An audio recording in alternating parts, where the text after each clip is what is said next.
As you know, we check in regularly with the United Way of the Kalamazoo and Battle Creek region. Did I say that backwards? I think it's Kalamazoo and Battle Creek and Kalamazoo region. Kalamazoo. We go alphabetical. Yeah, that's it. So it's Battle Creek and Kalamazoo region. Got it. Chris Sargent is here. Interim executive director. I'm working on my CEO. That's it. CEO. Yes, I'm working on all of my names and titles here. Yeah, we're getting it. We're getting it. Welcome back. So today is one of those days, is what I'm trying to say, when we talk a little bit about the progress of things and the work you've been doing.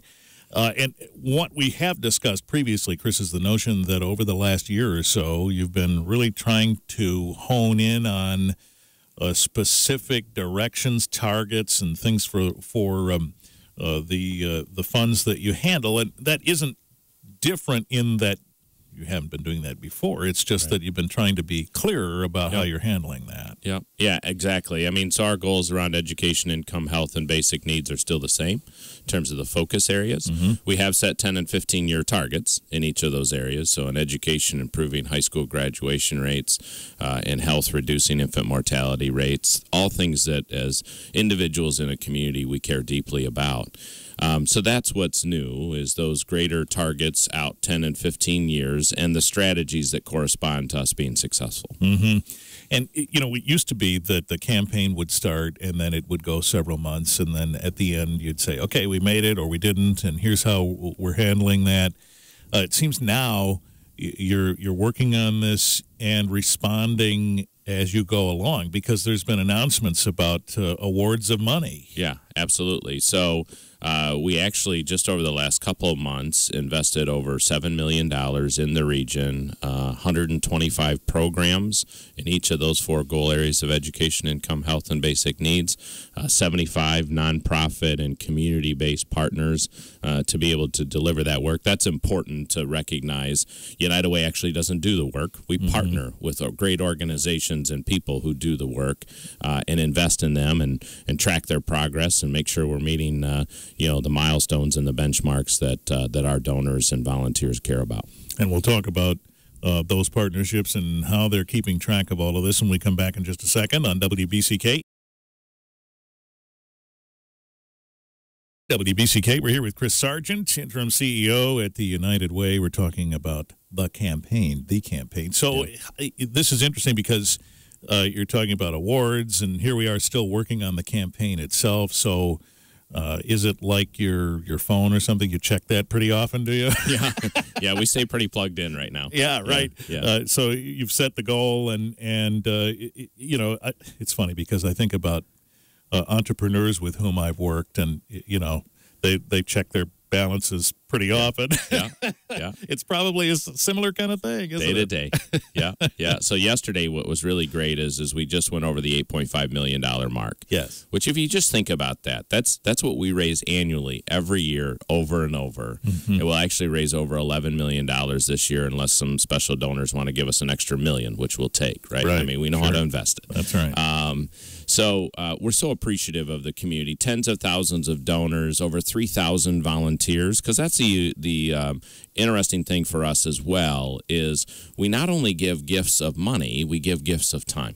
So individuals like you and I going out and volunteering for 30 minutes a week, or doing a special project with our colleagues, it is equally about volunteering time as it is giving dollars. But it's every dollar that somebody gives to us that they entrust with us. It's really critical. We take that responsibility seriously in terms of how are we going to invest that in the best program to have the greatest return for that investment. So we think ROI just like business. Yeah, of course. And, that's probably where the sweet spot is. I mean, we joke about $1 million donors, which I guess we can talk about in a second, but most of us are giving $10 or $20 a paycheck or something. Absolutely. And maybe spending that half hour somewhere during the week. This is how it really gets done. This is how community gets built.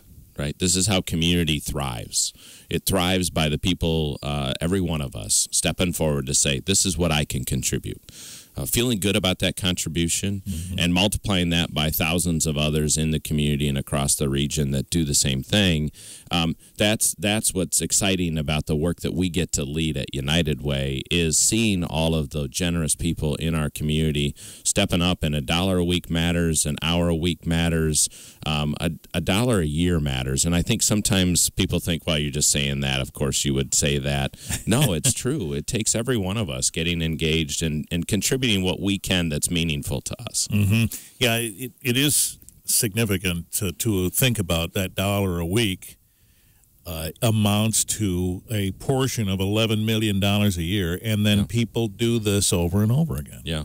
$1 a week turns into 7 pounds of food at the food bank based on our ability to leverage with them as a partner. Yeah. That turns into multiple meals for a family who may be hungry tonight or on Thanksgiving. Yeah, exactly. I'm always amazed at that. Whenever we talk with Patty and the folks at the food bank, how they do that. A meal is $1 or something. We have no concept of that, but they have tremendous power with that, and that's a testament to the connections that you have. Yeah, the partnerships that ultimately create more leverage. And then you think about the companies who, we have a number of cereal companies in this community that donate product to the food bank. So all of those donations matter. All of those gifts of time and energy and money matter, because then we get to leverage that and actually multiply that much greater than we could individually or on our own. There must be people out there who say to you, does this ever let up? I mean, is there fatigue out there? Well, I think at times maybe, but here's where we don't have fatigue. We don't have fatigue when somebody says, I know where my dollars are going and I know the impact that it's having, and I'm excited about that. And that's what we're really making progress with at United Way about, is those kind of progress points where we're able to come back every year, every 6 months and say, look at this program and what it's able to do. And I think about that in my time on Monday. So I went and read at Post Franklin Elementary and part of the Reading Buddies program. We've talked a lot about that. And I was reading with Elijah. Elijah and I actually share the same birthday, which was yesterday. Yes, you were on our list. Yeah, right. yeah. So that was kind of cool. And what was really interesting is Elijah's a first grader. I can tell that Elijah is making progress, but he struggled a little bit when we started. I get to see every time I read with him a step in the right direction, better progress to him reading proficiently to his grade level. And so when volunteers get to see that firsthand, when donors get to hear about how we're helping Elijah and 200 other students in the district read more proficiently, those are the types of things that counter what you would maybe consider fatigue. And at the end of the day, giving's rewarding, however you do it. Well, and that's an interesting point. As you point out, that which we do then affects us in a way that motivates us to continue. Do you also hear from a contingent of people who say, I know somebody who was affected by that program or this one, or my son or my daughter or my grandchild, so I want to help with that? Absolutely. And I would say there's very few people that we know of, that we talk to, that are donors of time or dollars that don't have that very story. That don't say, you help my family, you help my friends, and it's personal. We're here with Chris Sargent, Interim CEO at the United Way. We're talking about the campaign as it lasts so far. One thing that on the other side of the break we can talk about is, we joked about that $1 million donor, but let's talk about that when we come back in just a second on WBCK. WBCK, Chris Sargent is here and is the interim CEO at the United Way. So millions of dollars distributed in the last couple of months. This was planned, right? And you had to work through where that money would go. Yeah, and it's a volunteer process. So we have hundreds of volunteers that spend thousands of hours taking a look at applications that nonprofits and community organizations apply for. We actually had over 15 million in requests, so we always typically have more than double in requests what we have the resources to be able to give out, so it's pretty competitive. And it's, for us, it's all about those programs' ability to deliver on the goals. And so very strategic, very targeted. that we can measure progress on an annual, ongoing basis. And most of those gifts, some are annual gifts, one time that they could be renewed, but most of them are multi-year funding in our education, income, health, and basic needs areas. And so then we'll be able to come back to donors and report out in the community to say, this is the progress we're making based on these investments. Mm-hmm. Speaking of education, this just popped in my head, but the story this week, and it's been an ongoing story, Battle Creek Public Schools, just trying to maintain here and get some balance with what's going on. But a report this week that their latest meeting from the auditors indicated, if you go below a certain fund balance, the state's going to step in. Right. Does that, when you hear that from where you are trying to help with education and advancing in those areas, does that rattle your windows a little bit when you hear that stuff? Well, we pay close attention to that because we invest in Battle Creek Public Schools and the students there, just like other school districts like Lakeview and Harper Creek and Penfield and other public school districts, either in direct investments or in volunteers to help with their programs. I think what's important for us is we want to ensure that those kids are getting the best education.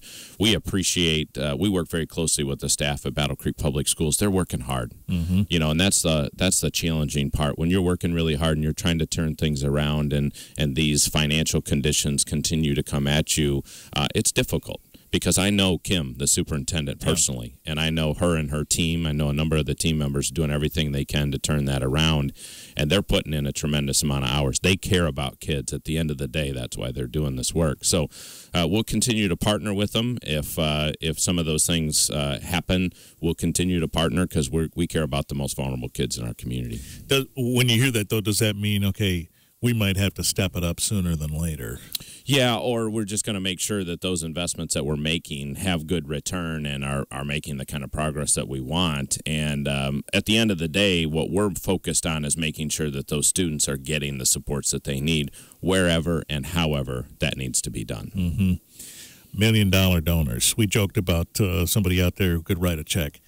Does that ever happen? Yeah. It really does. It happens actually in our community. The Community Foundation, United Way are organizations that for years have benefited from that kind of generosity. We've actually had $1 million gifts to United Way that actually support our endowment. And when somebody gives that, that's perpetuity. So $50,000 a year comes to us every year off of that gift for perpetuity. So, yeah, we joke, but it actually happens quite regularly. It's sometimes pretty quiet. But the reality is we're able to work with those dollars every year now because of that investment. Well, and that's what they want. They want, I presume, some kind of lasting effect. Yep. And they have the wherewithal to do that. But, boy, when that check lands in your hands, it must make you weak in the knees. Yeah, it feels good. And actually what it is it's previous leadership. It's previous leadership decades ago of people who had the insight and the foresight to lead that. We've been fortunate. Mike Larson, we didn't talk about Mike, but Mike's been a 17-plus year leader in this community, made the decision a couple of months ago to move on from the organization. He's here through the end of the year, which is why I'm interim. But Mike's leadership over decades is the reason why gifts that come in now do. It's all about relationships. It's about people trusting each other and the leadership of our organization, making those gifts of time and dollars. He's been talking to those folks for some time. Absolutely. And that's the connection. Yep. All right, so where do we stand now and where are we headed here? Yeah, so over $8.5 million raised. We've got a few more million to go, and so people can give through changethestory.org. That's our website, changethestory.org. You can hear about the great success stories and also give online. They can stop down at our office at Riverwalk Center downtown, 34 West Jackson Street.